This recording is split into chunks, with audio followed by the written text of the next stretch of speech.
ये कि किस तरह से हमारे रीढ़ की हड्डी के पास जो कड़ियाँ होती हैं उनमें 18 प्रकार के जो दर्द होते हैं वो सभी दर्द किस तरह से ठीक किए जाएंगे वो हम नाथ योगा केंद्र से हम कृष्ण कुमार आपको बताएंगे, जानकारी देंगे।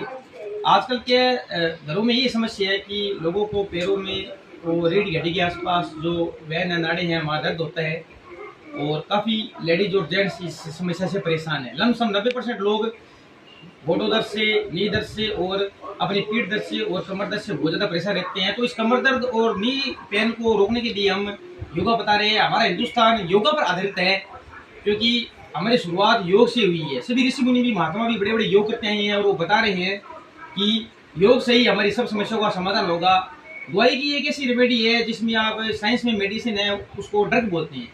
जो एक दिन का नशा है उसके बाद में फिर से वो दर्द आपके आगे हमेशा रहेगा, वो दर्द जड़ से नहीं खत्म होगा। और आयुर्वेदिक हमारे हिंदुस्तान की सबसे बड़ी संस्था है जो आयुर्वेदिक, जिस आयुर्वेदिक को ऋषि मुनि ने, हमारे ब्रह्मा जी, विष्णु जी, महेश ने 4 वेदों के द्वारा निर्मित किए हैं। अब आयुर्वेद में सभी लोग जानते होंगे कि आयुर्वेद में जो सामवेद है, ऋग्वेद है, यजुर्वेद है, इसके अंदर ये चरक संहिता निकली है। इस चरक संहिता के द्वारा आप जानते होंगे कि इसके द्वारा विदेश भी हमारे वेद से ही सभी इस पति से, जो पेन से और दर्द से भरे हुए लोग उनको ठीक कर रहे हैं। तो चरक संहिता ही हमारे हिंदुस्तान में विराजमान, इसलिए हमारा हिंदुस्तान सबसे बड़ा कामयाब देश है क्योंकि आयुर्वेदिक का निर्माण ब्रह्मा विष्णु महेश जी जग के नारायण के द्वारा यही इनका निर्माण हुआ है आयुर्वेद का। और आयुर्वेद के द्वारा ही हम सभी रोग समस्याओं का समाधान कर रहे हैं। और आयुर्वेदिक एक बहुत बड़ी संस्था है हमारे हिंदुस्तान में जिसकी शुरुआत ऋषि मुनियों ने की है।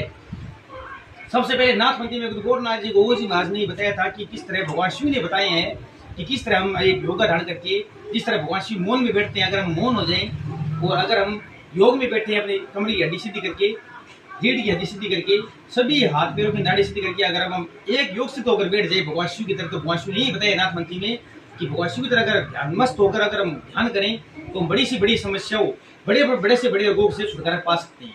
तो मैं कृष्ण कुमार आपको इसी जानकारी दूंगा कि घरों में लमसम 90% लोग नी के पेन से, पीठ के पेन से और अपने बॉडी के पेन से बहुत परेशान है। सबसे ज्यादा लेडीजों में ये समस्या आ रही है कि उनके रीढ़ की हड्डी के आसपास जो नाड़ी होती है वो हमारे पूरे पैर तक जाती है, जैसे हम लेग कहते हैं, पैर तक जाती है और वो नाड़ी हमारे पैरों से जुड़ी होती है और उसकी वजह से हमारे पैरों में दर्द हो जाता है अगर वहाँ खून सर्कुलेशन से ढंग से नहीं होता है।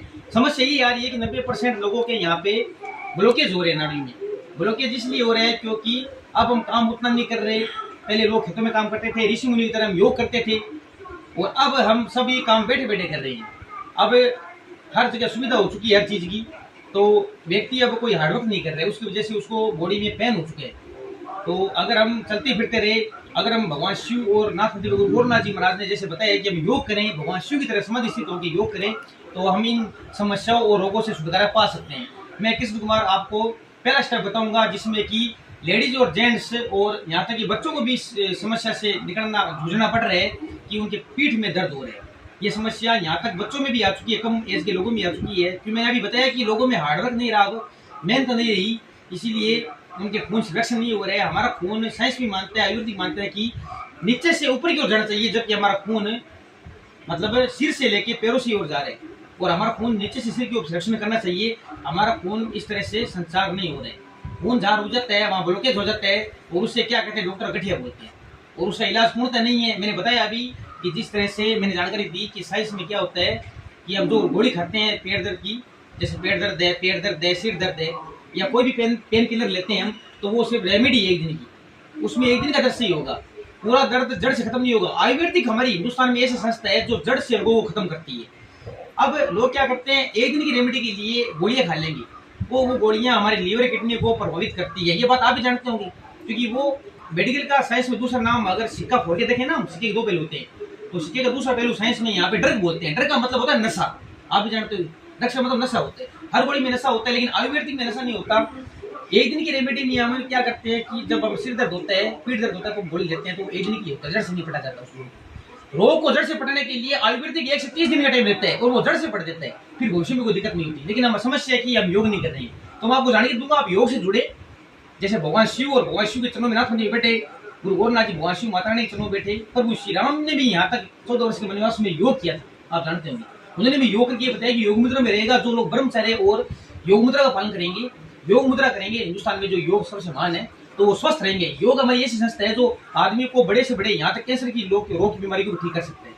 शुगर भी किसी भी साइंस में सही नहीं हुआ, न कैंसर का इलाज है। इलाज ये है कि आप योग करो, कम भोजन करो, कम सो उतना ही जितने आपको शरीर को फिट बैठता हो। कम से कम 6 घंटे नींद लो, और भोजन भी कम करो। रात को कहते हैं ना 4 तरह का भोजन करना चाहिए, राजा का, मरीज का, ठीक है, और भिखारी का। जैसे रात को एक भिखारी भोजन खाता है उस तरह हमें 3 रोटी खानी चाहिए, 4 रोटी, जो आपके शरीर मांगता है।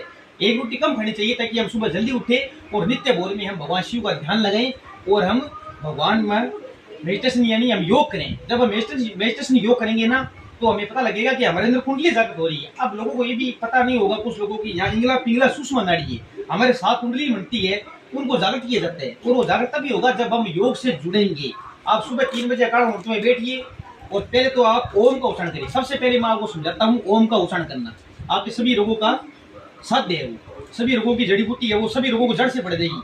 आपने क्या करना है, पहले गहरी सांस लेनी है, अपने एक तरह हाथों जोड़, जिस तरह आप फोन को चार्ज करते हो इस तरह शरीर को चार्ज करने के लिए आप भगवान की योग मुद्रा से जोड़िए इसे। जैसे भगवान शिव ध्यान से बैठे, वैसे ब्रह्मांड के कि परमात्मा भगवान शिव उन्होंने योग मुद्रा बताई है गुरु गोरखनाथ जी महाराज ने।